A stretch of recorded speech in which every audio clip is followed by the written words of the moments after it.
Message à l'attention de M. Ousmane Sonko. Mon très cher fils, je vous jure que je vous considère comme mon fils. J'ai lu votre livre. J'ai suivi vos meetings. Mais il y a une seule chose qui a attiré mon attention. Vous parlez de fiscalité. Vous parlez d'exonération. Les impôts, c'est votre domaine. Je n'ai rien à vous apprendre. Mais vous vous intéressez à un problème qui vraiment est un problème très sensible.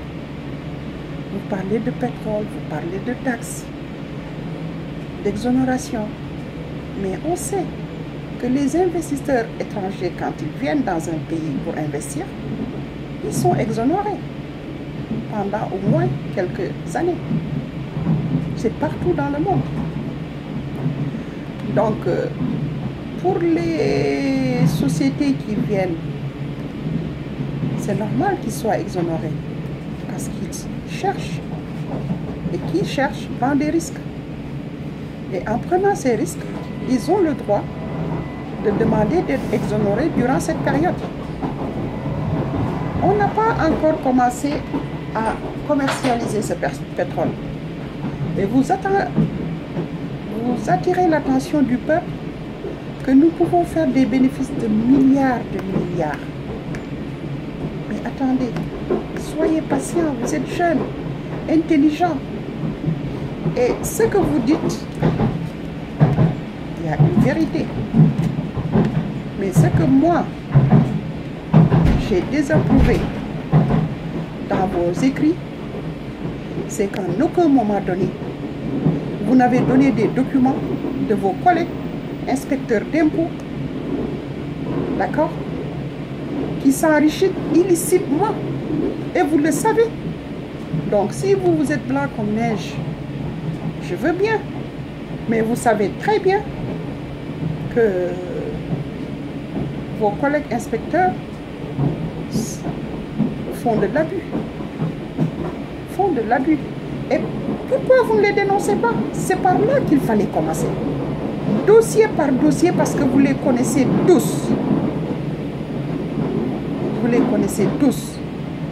Et vous savez le standing de vie qu'ils s'offrent alors que des enfants meurent de faim. Des femmes meurent sur des tables d'accouchement. D'accord? Moi, je pense que si vous étiez intelligent, comme vous le pensez, vous aurez dû partir des impôts avec des documents, des preuves pouvant dénoncer l'abus qui se fait au niveau de cette administration. Idem pour la douane, idem pour le contrôle économique. Vous avez été collègue avec le ministre Amadou Ba, qui était inspecteur d'impôts, qui est passé directeur général, qui est passé maintenant ministre des Finances, c'est votre ministre de tutelle avant votre radiation. Et pourquoi vous ne parlez pas de dossiers où vous avez des preuves, mais vous vous focalisez sur le pétrole, vous essayez de jeter de la poudre sur le visage de la jeunesse, faire des jeunes révoltés, des jeunes qui vont payer de leur vie, des jeunes sans défense, sans moyens. Je trouve que c'est pas humain. Je trouve que c'est pas humain. C'est pas humain. Vous qui parlez d'impôts, mais avez-vous payé vos impôts sur les revenus pendant 15 ans? Avez-vous payé vos taxes foncières? Avez-vous payé vos taxes d'habitation qui sont des ordures ménagères qu'on dégage? J'aimerais, avant cette campagne, que vous puissiez fournir tous ces documents. Et je suis prête à prendre mon avion, à être sur un plateau de télé avec vous pour vous expliquer que il y a un proverbe de chez nous qui dit aduna ko jam jam yaarete aduna ndank ndank lañ ci dox xale bu am kawar bu ñuul dara tew ko dara jomb ko mais ni ngay defee nii ndeysaan ku xam tuuti nit dangay suma doomu xarit sa papa suma xarit la woon bu baax a baax a baax a baax mën naa la ci wax loo xamut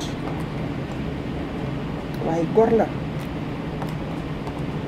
la te nee nañ kawal du topp doom njëbët waaye am na loo xam ne danga ko def danga def la charrue avant les bœufs gis nga yomb na trop nga nekk assemblée nationale nekk député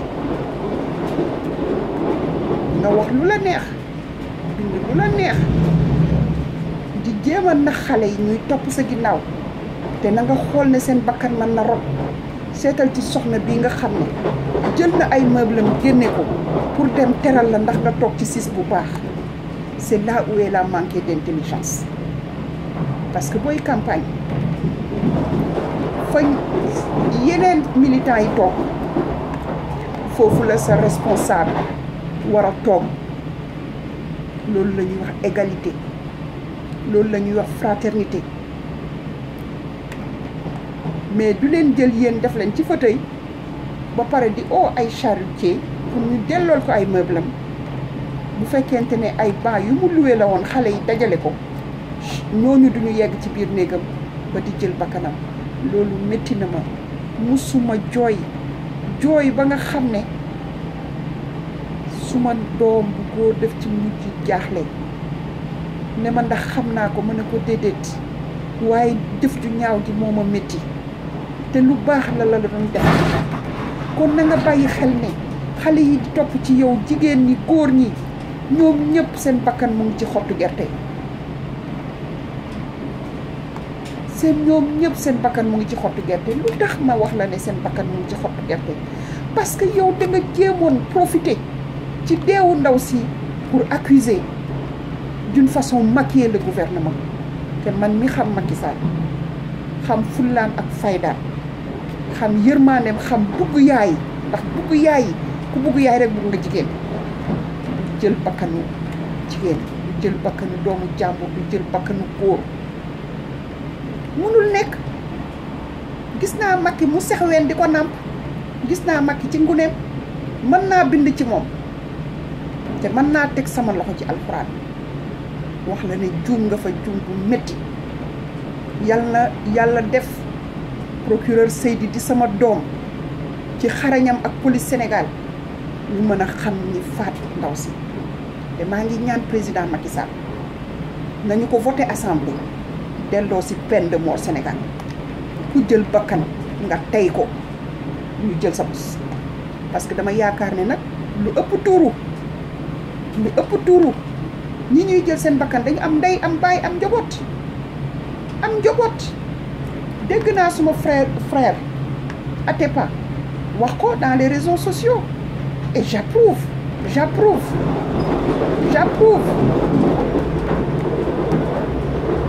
mais lenn laa lay wax papa dangay suma doom ma di la ñaanal nag li nga bëgg ci àddina yàlla sutural la mais pour l'amour du ciel yërëmal xale yi topp ci yow yërëmal seeni ndey yërëmal seeni baay yërëmal seeni njaboot parce que 2019 gisuma mbaxana réew mi ci sa bopp déedéet gis nga cin boo koy togg danga uti mat mbaa nga uti këriñ mbaa nga jël sa gaz danga taal danga raxas sa cin danga raxas sa ndab danga duggi marché loo fa munti jëlee rek xam li ngay togg xam nga ni nga ko war a defee ba ceeb li boo koy yëkk ku ko lekk ne neex na waaye nii nga koy defee di dénigrer gouvernement bi mais attends gouvernement bi dañ ci bokkoon 15 ans yow liggéey man dama bëgg nga am honnêteté am courage ne leen man Ousmane Sonko maag ñii ak diw ñoo ànd parce que bu fekkente ne ni nga ne da nga ci weex tàll comme ganaar gu weex Ousmane yaakaar naa ne 15 ans liggéey loolu war a mën a campagne bu dee nag dafa am ay lobby yu nekk ci yow wala mais Ablaye Wade togg na la président Ablaye Wade togg na la ba nga ñor ndax xam naa ne yaa taay bu njaay da ngeen meroon ni mburoog soow tase naa ak yow taay bu njaay moo ma la présenté waxoon naa taay bu ndaay ala kulli alin du xam bànneexu ndogot ala kulli alin caabi dana ko féete ginnaaw parce que Almadi 1980 suma première avance de tabaski soko baaw 300 000 francs man la